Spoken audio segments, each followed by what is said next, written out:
Hi everyone, I just want to say Bangladesh সত্যি অনেকটা খারাপ খেলেছে, তবে ভারতের থেকে ভালো খেলেছে আমার মতে। এইবার বাংলাদেশের খারাপ খেলা দেখার পরেও বাংলাদেশকে প্রশংসায় বাঁচিয়েও ভারতকে রীতিমতো অপমান করে লাইভে এসে একই বললেন অস্ট্রেলিয়ার সাবেক প্লেয়ার ডেভিড ওয়ার্নার।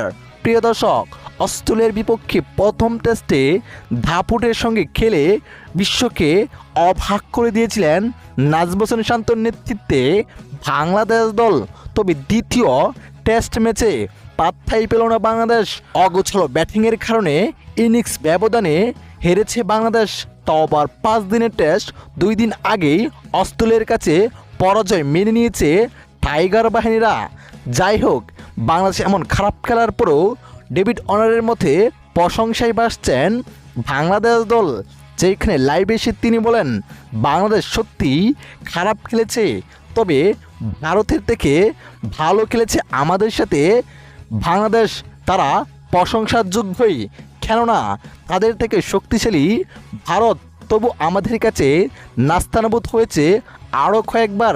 সেই সমীকরণে বাংলাদেশ সত্যি অনেক ভালো খেলেছে।